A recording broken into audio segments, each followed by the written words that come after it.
Joshua flew into a terry cloth robe. Flora grabbed a key and locked the door behind her when she and her son left the apartment. Those niceties would also go by the board later on. Down the stairs they scurried, along with the other members of Congress and bureaucrats and businessmen and their families who rented there. For the moment, everybody was equal in fear, but equal in fury. In the darkness of the stairwell, people said exactly what they thought of Jake Featherston, the Freedom Party, and the Confederate States of America. Flora heard some things she'd never heard before. No one cared if women were within earshot. Some of the most inflammatory things came from the mouths of women, as a matter of fact. The basement was dark, too. Dark and crowded and hot and stuffy. Someone lit a match to start a cigarette. The brief flare of light might have been a bomb itself. Flora wished she hadn't thought of that comparison. If a bomb did hit this building, Shema Israel, Adonai Eloheinu, Adonai Echad, she murmured, just in case. More bombs burst, some of them very close. The basement shook as if at an earthquake. Plaster pattered down from the ceiling. A woman screamed. A man groaned. Beside Flora, Joshua whispered, "Wow!" She wanted to hit him and kiss him at the same time. He was reacting to the spectacle, to what people were doing all around him. Fear? He knew nothing of fear, because at his age he didn't really believe anything could happen to him. Flora was heading into her mid-50s. She knew perfectly well that disaster could knock on the door. A rending crash came from outside, different from the sharp staccato roars of the exploding bombs.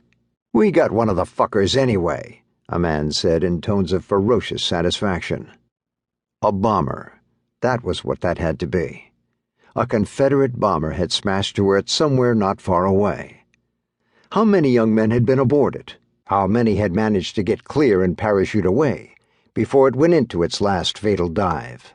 And how many Philadelphians had they killed before they were shot down? If you were going to ask the other questions, you had to ask that one too. The raid lasted a little more than an hour.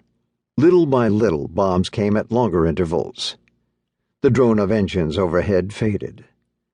The anti-aircraft guns kept ravening away for several minutes after the bombers were gone. Some of them went on shooting even after the continuous all-clear note replaced the warbling rise and fall of the air raid alarm. "Well, that was fun," somebody behind Flora said. Along with half a dozen other people, she laughed, probably louder than the joke deserved. But it cut the tension, and there had been enough tension in the air to need a lot of cutting. "What do we do now, Mom?" Joshua asked. "We go back up to the flat and see what happened to it," Flora answered. "Then I have to go into Congress.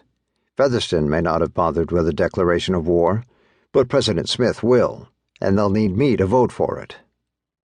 Back in 1914, as a socialist agitator in New York City, she'd urged her party not to vote for the credits that financed the opening act of the Great War. She remained a socialist. These days, though, the country had a socialist president, which would have seemed unimaginable in 1914, and had been wantonly attacked by the Confederate States, which wouldn't have seemed surprising at all.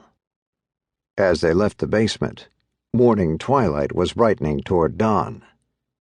"That's why the Confederate bombers went home," Joshua said as they climbed stairs. "They didn't want to hang around when our gunners and fighter pilots could get a good look at them." "I didn't know I had a son on the general staff," Flora said. Joshua snorted, but looked immensely proud of himself. When they went back into the apartment, they found glass everywhere, on the floors, on the beds, some glittering shards driven deep into the plaster of the far wall. The windows were gone, every single one of them. Flora eyed the shards with a fresh horror. What would those flying fragments of glass have done to people whose soft flesh happened to get in the way? Butchered them. That was the only word Flora could think of. Joshua was staring out at the city. His head slowly swung from left to right, taking it all in like a panning newsreel camera. Flora joined him. There were bomb craters half a block down the street.